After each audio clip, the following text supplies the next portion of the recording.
Hello, welcome to one or more of our lives. I'm very glad to having you here. We are going to talk about a subject using the science of analytical trilogy. My name is Leo Lima. I'm a professor at Keppe Pacheco College. Analytical trilogy was created by psychoanalyst Norberto Keppe and is applied to many fields of human endeavor.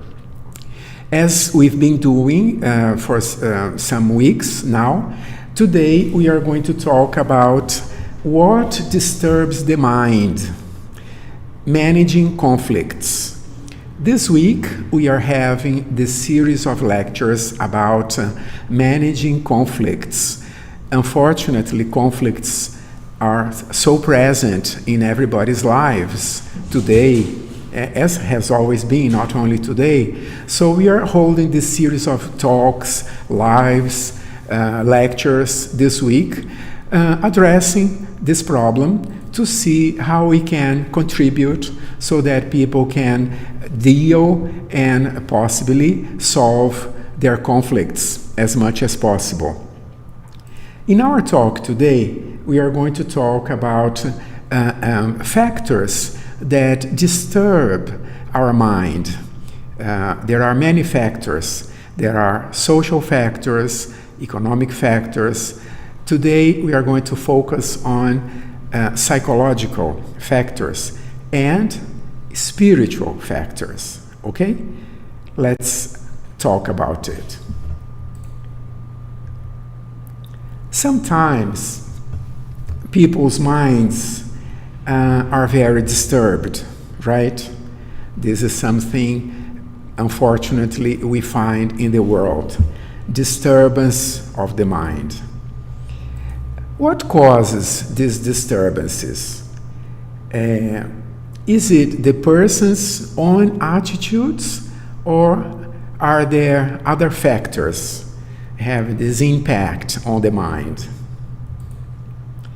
Evil spirits, possibly? Evil spirits, right?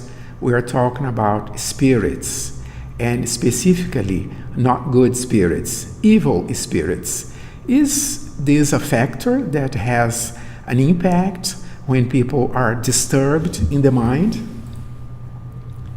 Individuals who have mental illness, they are tormented. In the past, these people were found in psychiatric hospitals. Lately, they are not kept in psychiatric hospitals anymore, most of the time, so they can be found anywhere in society, living, working. And these people who have this problem called psychosis, they have their minds very disturbed. That keeps them from having a normal life, a working life, affectionate life, a social life, right? They are very disturbed in the mind. They are very tormented. So, is this torment, this is our quest today, only psychological, or are there other entities involved, meaning spirits, right? Other entities having this impact on these people's disturbed mind?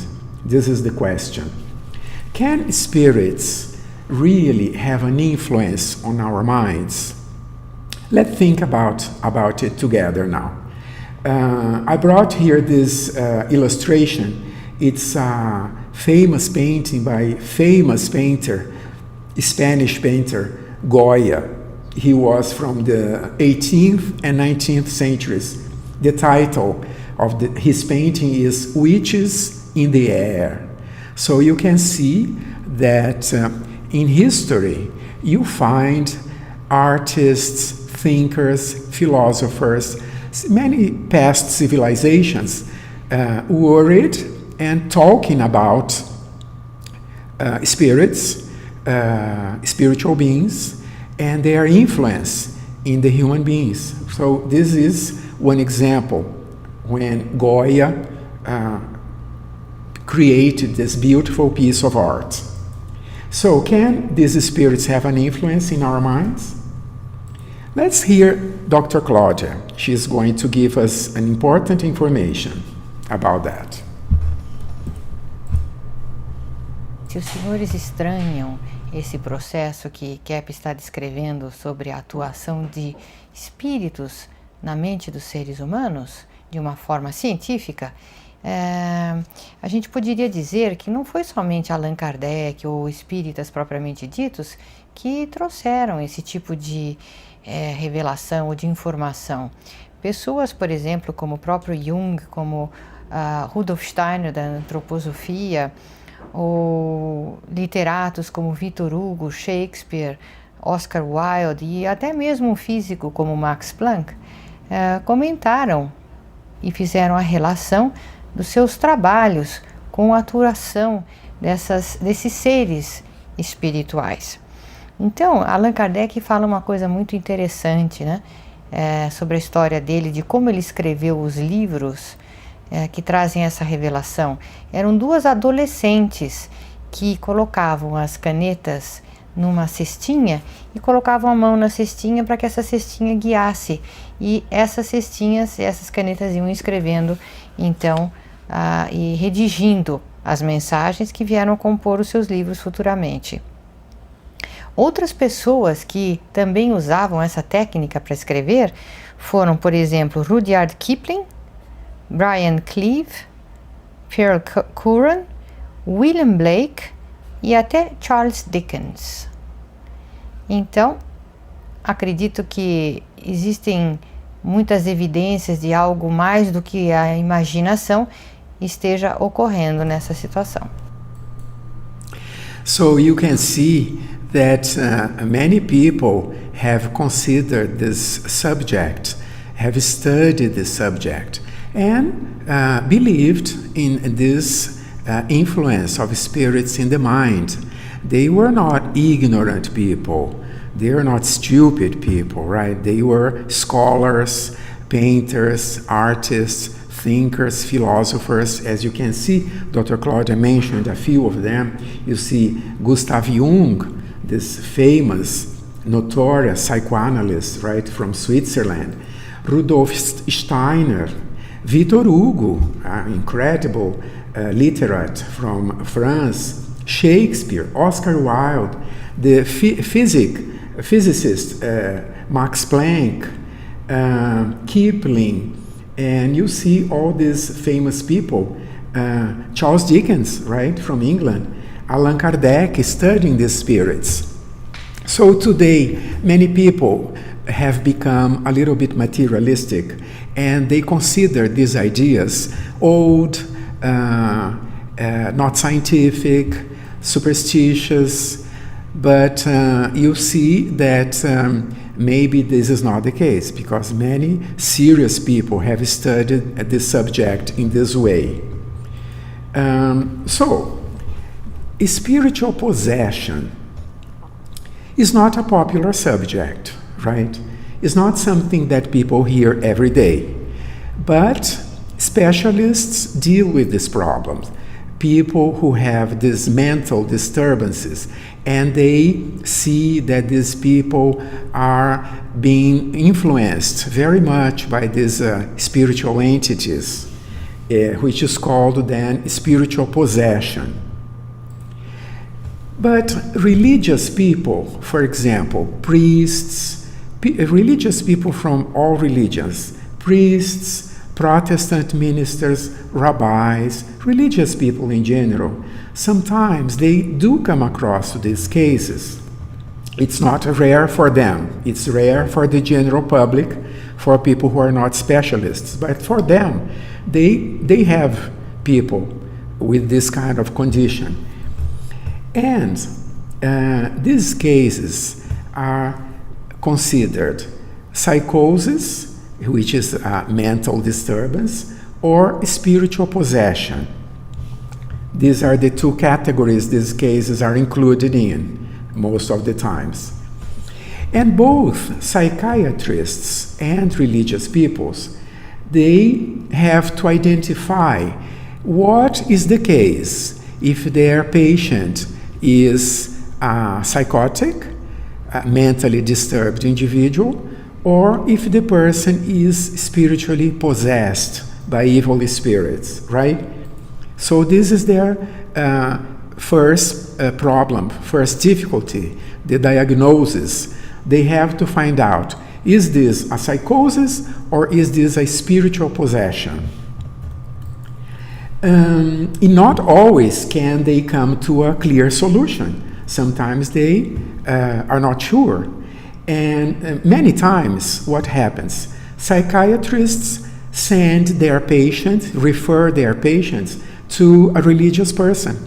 They say, well, maybe this person is not a psychotic, maybe he's possessed by evil spirits, so let's send him to a priest, to a rabbi, to a Protestant minister to see if the case is really spiritual, and then they can treat this patient, not me, as a psychiatrist, as a scientist, right? And sometimes the opposite always also happens. A priest, the religious person, is not sure about how to diagnose the case, and they send their patient to a scientist. They're not sure if the patient has a spiritual problem. Maybe it's a case of psychosis, a disturbance of the mind, and they send the patient to a psychiatrist, right? This is very common. We see this in movies, we see this in books. These professionals not sure as to how to accurately diagnose their patients into what is really going on with them.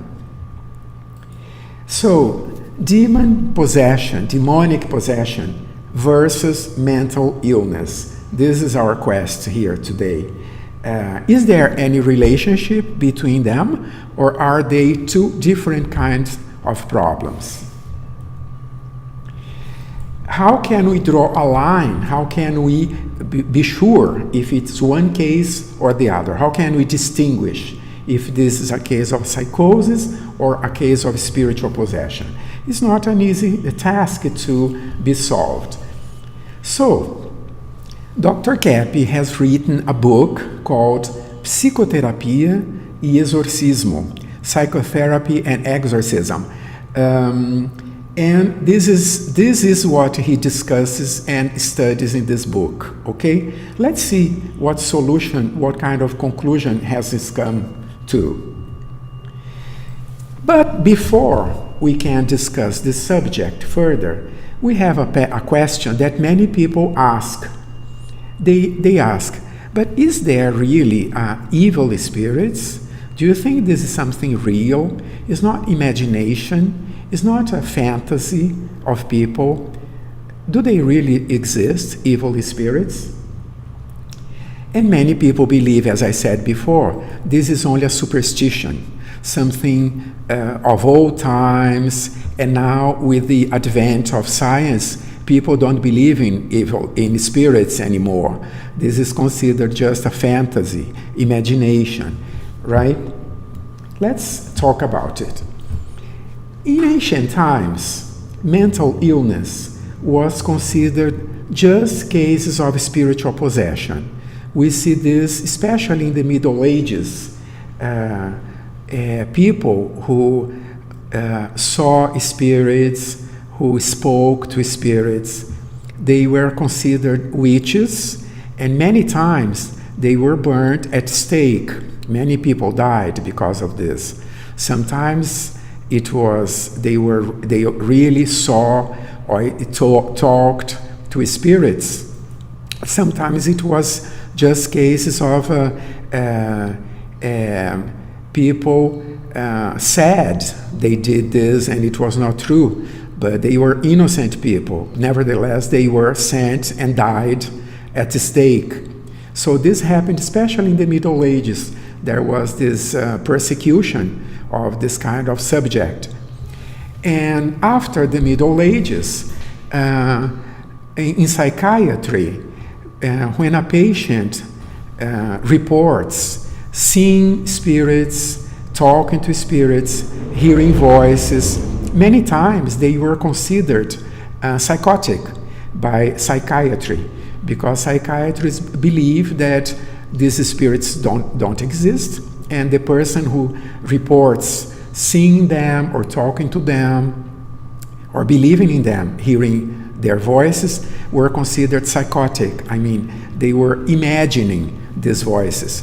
And treatment many times was electric shock, insulin therapy for people to stop with what psychiatry considered to be deliriums, hallucinations, right? So psychiatry many times didn't believe or doesn't believe in the existence of these spirits. They think it's just a trick of the mind, a disease of the mind. But in the Middle Ages, these cases were considered when science didn't exist yet in the Middle Ages. So these cases were all considered spiritual possession.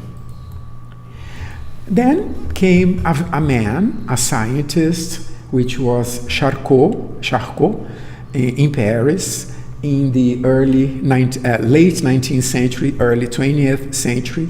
Charcot was a psychiatrist, and he was the first one to point out that these so-called spiritual phenomena, they were actually things of the mind. And he studied many psychotic. Even Freud went to study with him, to learn with him in Paris. Charcot was very important, was a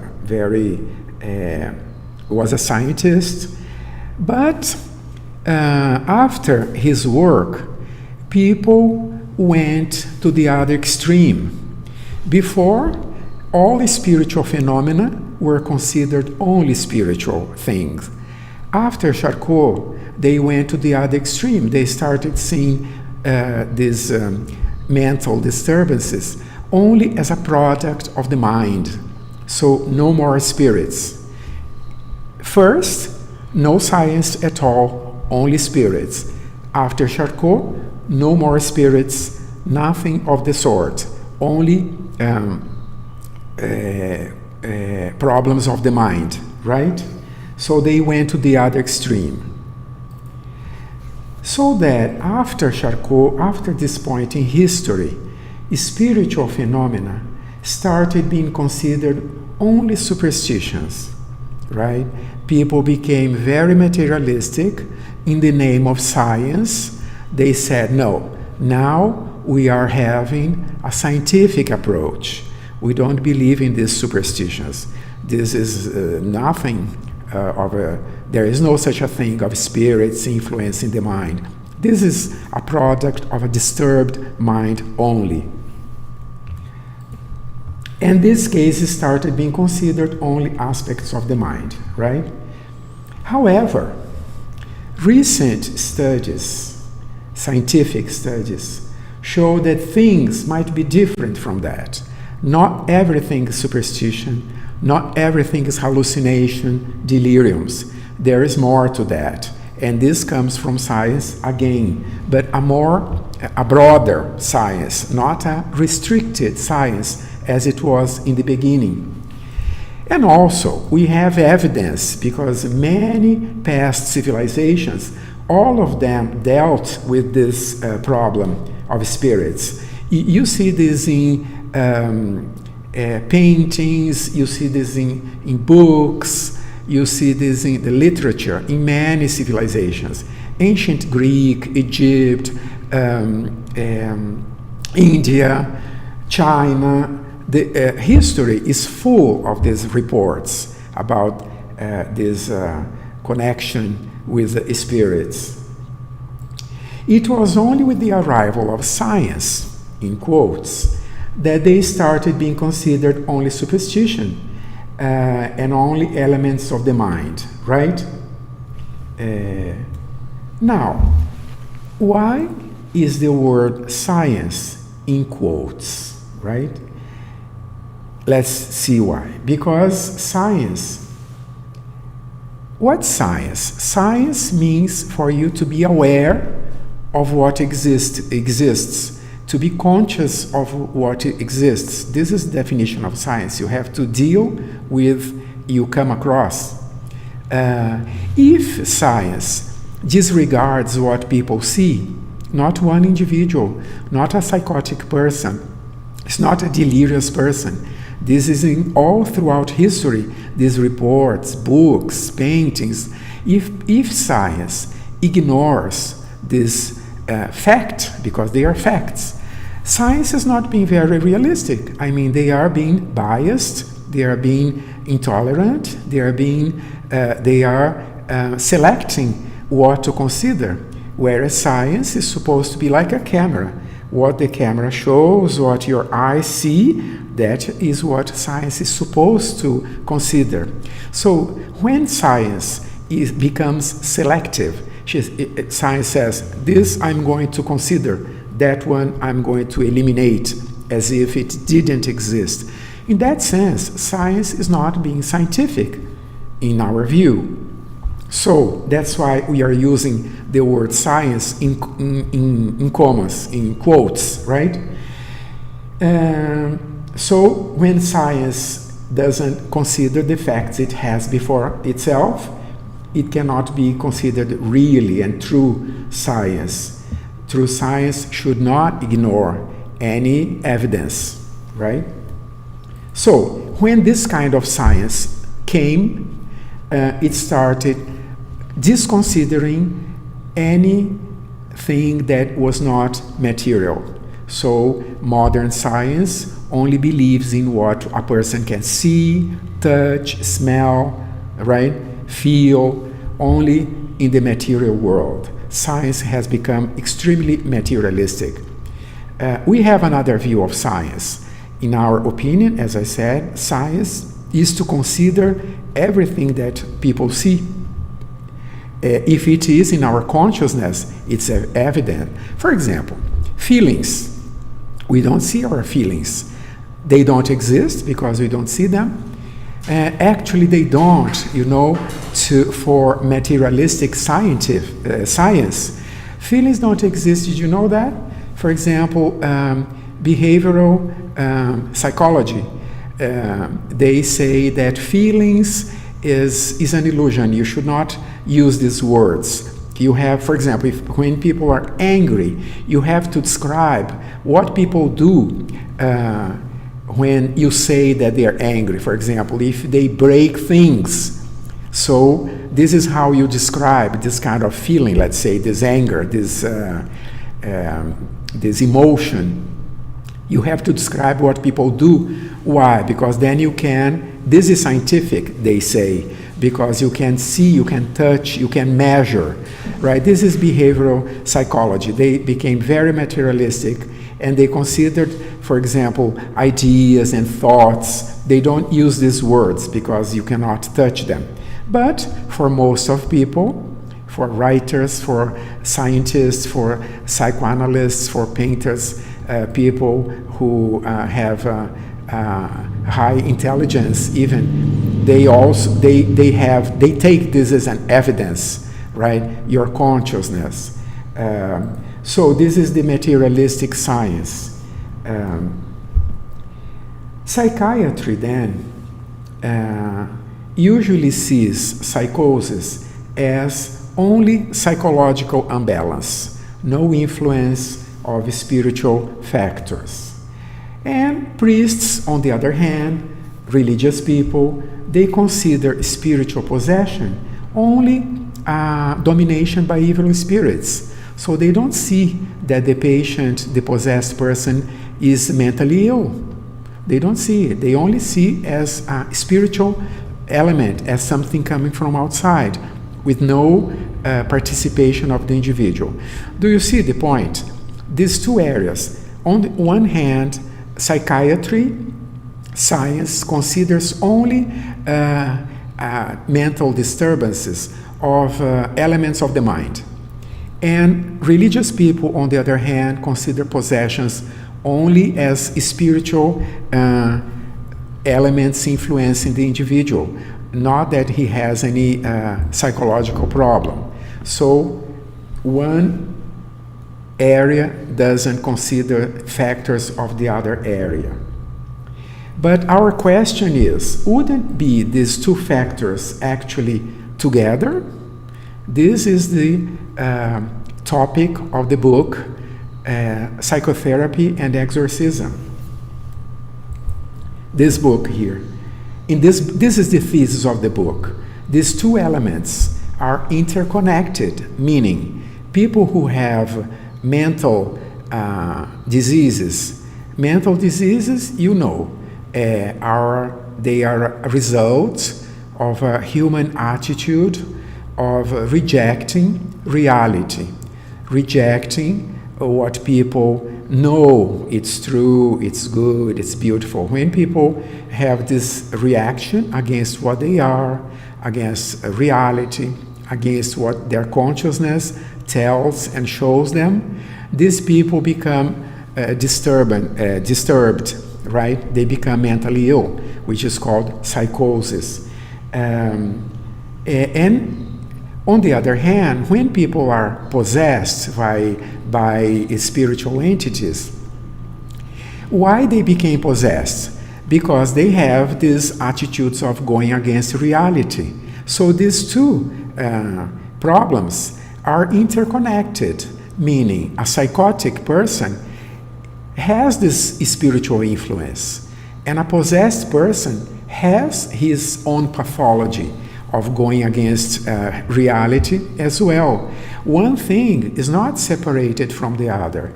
There is no psychotic person without spiritual influences, and there is no possessed individual without psychological problems, right? Without going against reality.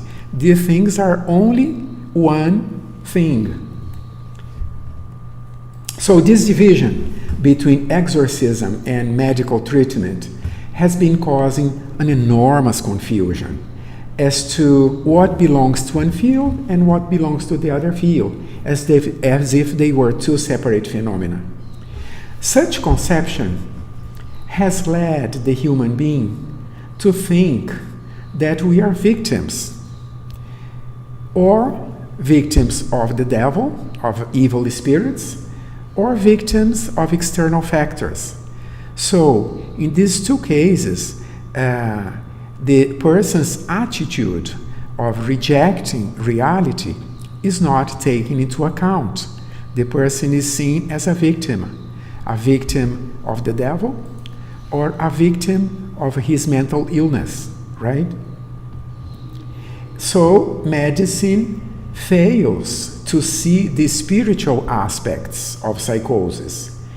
And exorcists, theology, on the other hand, fail to consider psychological aspects in spiritual problems. They are separated. But in psychosis, there is this influence of evil spirits. And in possession, cases of possession, there are psychological elements. This is what we are saying. These two things are interconnected. They are not separated. Okay? Now, let's talk a little bit about evil spirits, because this is something many people don't understand very well. How can we understand evil spirits, right? What is this? What do they come from? What is it about?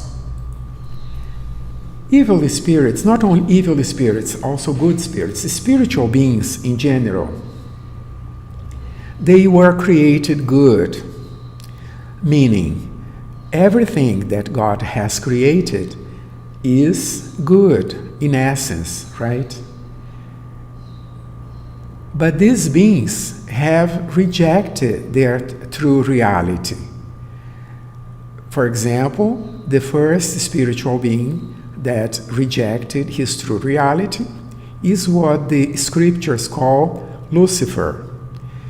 As his name goes, he was made of light. He was a beautiful, intelligent, incredible being, beautiful creation of God. but he believed that his beauty was of his creation, and then he didn't accept God anymore. He rejected both God, his creator, and also his own reality. He went against it, and then Lucifer believed that he was his creator, and he was the creator of everything. So he started this enmity against God, this competition with God, and many angels, many spiritual beings, so say theologians, followed him. 1/3 of heaven followed him. So they are totally against reality and also what they are. And they became psychotic beings, because in psychosis, in schizophrenia, in paranoia, in depression, this is exactly what happens to people. People are created with a good essence. People are created in goodness, beauty, and truth. But as we know, we human beings, sometimes we don't accept this, because for us to accept this real nature of ours, in good, beauty, and truth, we have to be humble. We have to be grateful to the Creator who has made us like this. And when we are not this grateful, when we are not this humble, we become arrogant, and we want to create another reality, to create ourselves in another way, which is called theomania, megalomania, arrogance. We become very envious because we are not the ones who have created all these beautiful things. So we have a similar attitude to that of Lucifer, to that of evil spirits. We don't want to be grateful and acknowledge creation as it is, and we try to create another world, another universe, another being, another us, right? And because of this, we break with life, because in fact we are not creators. So by trying to be new creators, all we do is to break out of what exists, and then we become psychotic, we become sad, we become lifeless, we diminish our intelligence, our happiness, we become sick, we suffer. This happens to spiritual beings, and this happens to human beings. It's only one attitude of rejecting life as it really is. So these are spiritual beings. You know, we have nature. You have in nature we have minerals. They have no choice, of course. They only follow reality. Then you have the vegetables. They also have no will. They follow reality. That's why they are so beautiful. There is no problem in minerals, no problem in vegetables. Then you have the animal world. The animal world also doesn't have any will, so they follow the Creator. So they are okay, they are in nature, they are beautiful. The human beings and spiritual beings, we were endowed, we are created with a will. So we can choose whether to accept this reality or reject it. When we use our will to reject reality, as it happened to some spiritual beings and some human beings, then we cut ourselves from true reality, and then we cannot enjoy these elements that characterize what exists, which is good, beauty, and truth, right? We cannot enjoy that, and then we get sick. These are the spiritual beings, the good ones, which are called angels, and the ones who rejected their reality, which are called evil spiritual beings, or demons, or devils, right? So you can see that this is the same thing happens to spiritual beings and we human beings, right? We human beings we belong to both spheres. We belong to the material sphere with our bodies, and we belong to the spiritual sphere with our spirits. Actually, these two things are only one in the human being. Our body and our mind is only one thing, right? In different degrees of density, is only one thing. But in any way, we take part of both spheres, the realm of material and the realm of spirituality. But anyway, the same thing happens to spiritual beings and we human beings. When we don't accept, we become sick and unhappy, etc. So both spiritual and human beings have a choice because of our will to accept or to deny our good nature. It depends only on our will, on our decision, on our choice.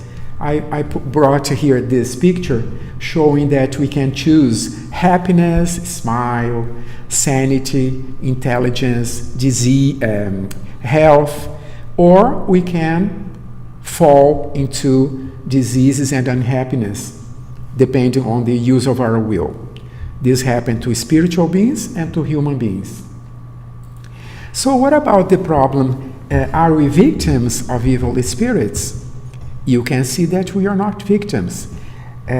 Psychiatry and many times exorcists, they consider the possessed individual as a victim of the spirits, as if they don't perceive that the person wants to be close to those entities, right? They think the person is only a victim. So what do? They try to expel the evil spirit. They pray and they command the spirit to leave the individual. They don't see that the person doesn't want the spirit to leave him because they want the spirit to be there. Why does this happen? Because the person who rejects reality, he identifies himself with the attitude of these evil spirits. You know, this is like having a friend. Who are your friends? People you identify with. The person has similar ideas to yours, similar feelings. You see someone, you identify with the person, you become friends. The same thing happens in the spiritual world. Because of our rejection of good, we identify with the spirits that do the same. They also reject reality. So we identify, we become like friends, you know, without perceiving it clearly. You join these spirits who are everywhere and have a similar attitude. So we become like friends. We become associates. We become like partners. So the possessed individual, he wants to have his friends, these spirits. When the exorcist tries to expel these spiritual entities from the person doesn't want that. The person is not a victim. He likes to have his friends, as it were. So that's why it's difficult to exorcise a person. In integral psychoanalysis, Dr. Keppe explains in his book, Exorcism and Psychotherapy, we tell the person, look, you are choosing these evil spirits that are causing you so much suffering. You are choosing them, so that the person perceives that he is choosing these spirits, and the person can decide, if he wants, not to choose these spirits anymore. Do you see? It's for the person to decide, not for the exorcist, because the exorcist cannot do that. No matter how much he tries, however he tries, if the possessed person wants to keep these spirits, the exorcist will not succeed in the exorcism. We see this in movies. Many times they die, the exorcists, because there is this fight. The possessed person doesn't want to leave the evil spirit. We tell the person, you are choosing. If you want to get rid of the suffering, you have to refuse these spirits. Then when the person does that, of course, the evil spirit will leave him. So it depends on the person. The person is not a victim, right? As we can see here in this picture, this friendship between evil spirits and the possessed, they have this identification because the individual feels the same as the spirit. So in exorcism, the spirit refuses to abandon the possessed person because the person wants him to stay there. And why does this happen? Because of inversion.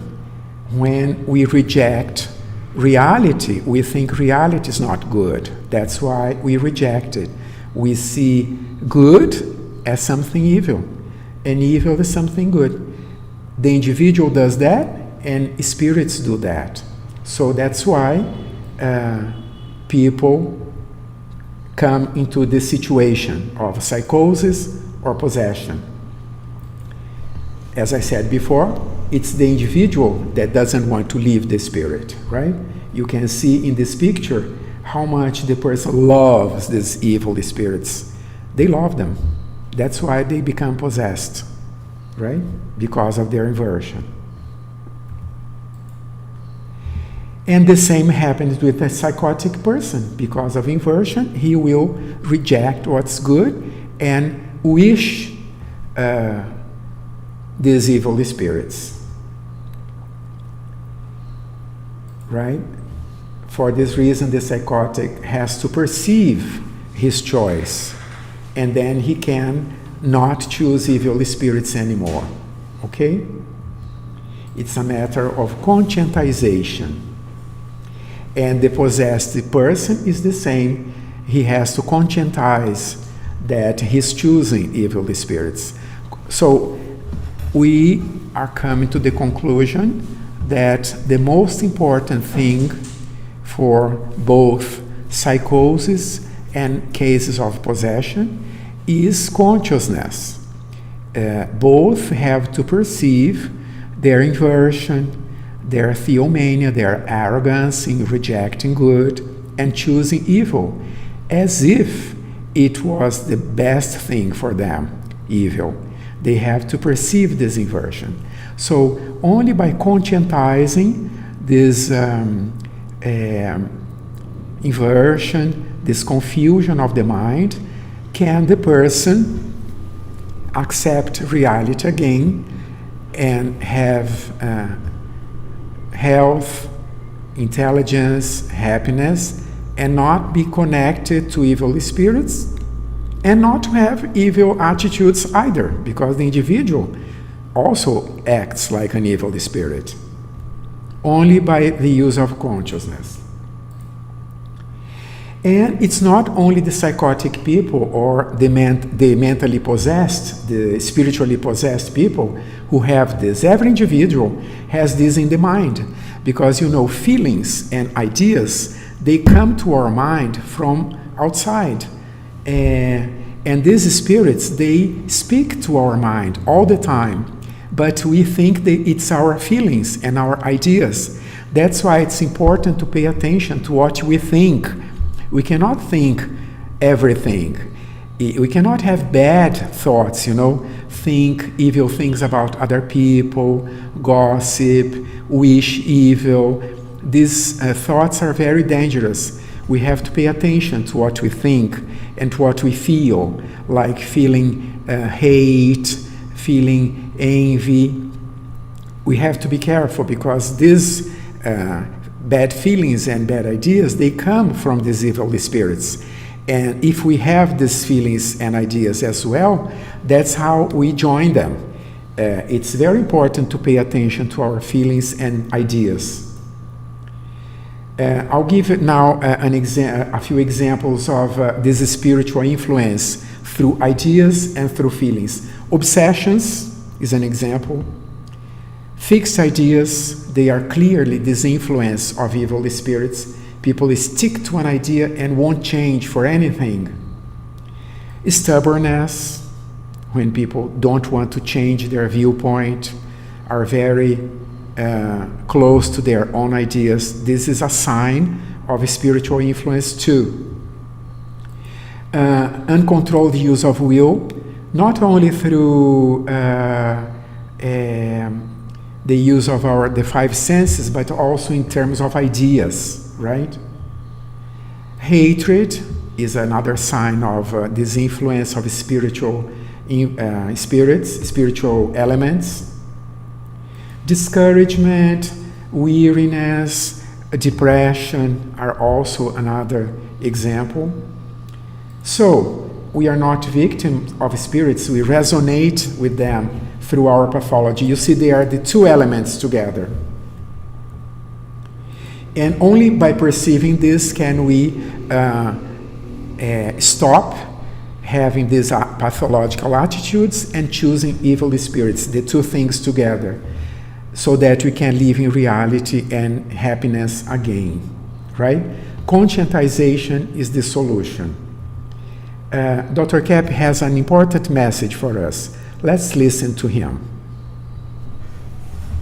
Então, nesse livro, O Universo dos Espíritos, eu mostro que existem 3 tipos de espíritos. Veja lá esse quadro. Primeiro, espíritos normais podem ser pessoas que conhecemos ou não. As crianças sempre os veem. Eu posso dizer o seguinte, que muitas pessoas que perecem, elas voltam para se encontrar com aquelas pessoas que elas amaram na Terra, que elas tiveram contato. Segundo, espíritos angelicais que acompanham o ser humano ajudando-o no bem, inspiram os homens a realizar o bem. Então, isso é da própria tradição judaica cristã, né? Que fala de anjos e de demônios, mas os demônios eram também anjos um dia. E o ser humano, ele pode ser um dia um ser angelical e pode ser um ser demoníaco, conforme a direção que ele siga na vida. Depois veja em terceiro lugar. Espíritos demoníacos que atacam o ser humano, levando-o para as enfermidades. Estão muito presentes nos sanatórios, prisões e até casas antigas, como na Inglaterra, França, Estados Unidos. Isso é uma coisa tradicional, né? Observação. Só as pessoas muito equilibradas é que percebem a presença desses espíritos. Então, veja que, ao contrário, né, do que falam, as pessoas, para perceber a existência de espíritos, sejam os bons, né, os anjos, algo divino, sejam então os demônios, a pessoa tem que ter um equilíbrio muito grande, uma clareza muito grande de ideias, senão não consegue notar que existem esses espíritos. De maneira que o importante é notar que esses espíritos têm que ser, vamos dizer, conscientizados para que a pessoa se defenda daqueles que não são bons. So, my friends, I know this is not an easy subject, right? It's very heavy, actually, but it's a fact of life. This exists. Many people suffer from this problem, so it's very important for us to talk about, to perceive it, to conscientize, to understand, not to be confused, because it's a difficult subject, right? But it's part of life. I hope this has brought some clarification for you, for your friends, and I hope you can now deal better with this aspect. And I would like to finish our talk today. I'd like to invite you to our courses. at Faculdade Keppe Pacheco, because we have courses about conflict management. Usually in these kind of courses, managing conflicts, people don't deal very much with these spiritual aspects, but they are there. They have this impact in conflicts. Whenever there is a conflict, we have psychological aspects and we have spiritual aspect, because as we have seen today, they are only one thing. They are connected, they are not separated. So in our courses, we take into account these spiritual aspects in conflicts as well. So people who are leaders, who work with leadership, or any individual who wants to deal better with conflicts, either personal conflicts or conflicts in relationships, at work, in life, you can benefit from our courses. So I do invite you to take a look at the options we have. You can see here, there in the YouTube, how to contact our college and be involved with our courses. Thank you very much for being with me today, and I hope you can join us again next time. Thank you, and see you. Bye-bye.